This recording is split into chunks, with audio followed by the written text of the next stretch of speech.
Hi friends, welcome to Vardhan home kitchen. జొన్న పిండితో ఇన్స్టెంట్గా జొన్న ఉత్తప్పం. తెల్ల జొన్న పిండితోనైనా లేక పచ్చ జొన్న పిండితోనైనా ఈ ఉత్తప్పాన్ని ఈజీగా చేసుకోవచ్చు. ఒక కప్పు జొన్న పిండి తీసుకున్నాను. పచ్చ జొన్న పిండి అండి, మీరు తెల్ల జొన్న పిండి కూడా వాడుకోవచ్చు. ఇవన్నీ కట్ చేసి పెట్టుకున్నాను. సన్నగా కట్ చేసుకున్న ఒక రెమ్మ కరివేపాకు, చిన్న ముక్కలుగా కట్ చేసుకున్న అల్లం, 2 పచ్చిమిర్చిని చిన్న ముక్కలుగా కట్ చేసుకున్నాను. ఒక క్యారెట్ని సన్నగా తురుముకున్నాను, ఆ క్యారెట్ వేసుకున్నాను. ఇందులో ఒక క్యాప్సికమ్ని కూడా చిన్న ముక్కలుగా కట్ చేసుకున్నాను. కొద్దిగా కొత్తిమీర, మెంతం కూరని కూడా సన్నగా కట్ చేసుకున్నాను. పెద్ద మెంతం కూర అండి ఇది. ఇందులోనే 1/2 స్పూన్ జీలకర్ర, 1/2 స్పూన్ వాము, కొద్దిగా చిల్లీ ఫ్లేక్స్, ఉప్పు రుచికి తగినంత, 1 స్పూన్ నువ్వులు, కొద్దిగా మిరియాల పొడి, కొద్దిగా సోడా.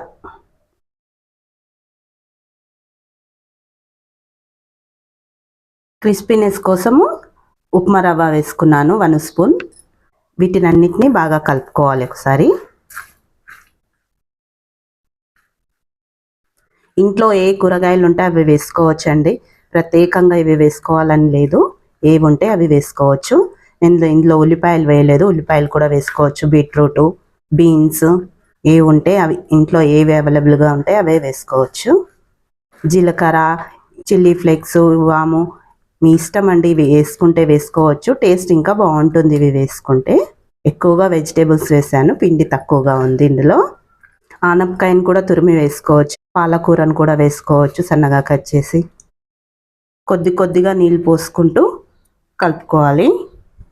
నువ్వులు, వాము ఆప్షనల్ అండి, వద్దనుకుంటే స్కిప్ చేసేయండి.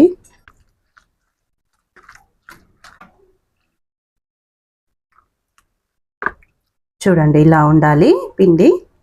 ఇలా ఉంటే ఉత్తప్పం లాగా దోశలు వేసుకోవడానికి చాలా ఈజీగా వస్తుంది. ఇంట్లో ఉండే వాటితోటే చేసుకోవచ్చు. ఏమీ లేకపోయినా ఉల్లిపాయ, పచ్చిమిర్చి, కరివేపాకు, కొత్తిమీర వేసి కూడా చేసుకోవచ్చండి. చూడండి, అంతా కలిపేసుకున్నాను. ఒక 5 మినిట్స్ పక్కకు పెట్టుకున్నాము. చూడండి, 5 నిమిషాలు నానబెట్టడం వల్ల పిండి కొంచెం గట్టిగా అయింది. ఇందులో రవ్వ వేసుకున్నాం కదా, కొంచెం పిండి గట్టి పడింది. కొద్దిగా వాటర్ వేసుకున్నాము. మరీ గట్టిగా ఉండొద్దు పిండి, మరీ పల్చగా కూడా ఉండొద్దు. చూడండి, ఇలా ఉండాలి. పొయ్యి మీద ప్యాన్ పెట్టుకున్నాను. ప్యాన్లో కొద్దిగా ఆయిల్ వేసుకొని ఉల్లిపాయతో ప్యాన్కి అంతా ఆయిల్ అప్లై చేసుకున్నాను.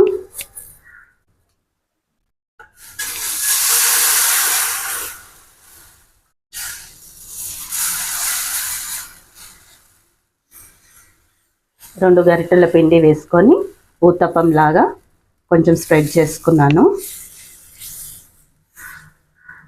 కొద్దిగా ఆయిల్ వేసుకొని మూత పెట్టి ఈ ఊతప్పాన్ని కాలనివ్వాలి. మీడియం ఫ్లేమ్లో కొద్దిసేపు కాలనివ్వాలి. ఈ దోశ ఊతప్పం ఒక సైడ్ కాలిన తర్వాత రెండో సైడ్ మరలేసుకుందాము. ఫ్లేమ్ మీడియంలో పెట్టే కాలనివ్వాలండి. హైలో పెట్టి కాల్చుకుంటే పైన కాలుతుంది, లోపలంతా పచ్చిగా ఉంటుంది పిండి.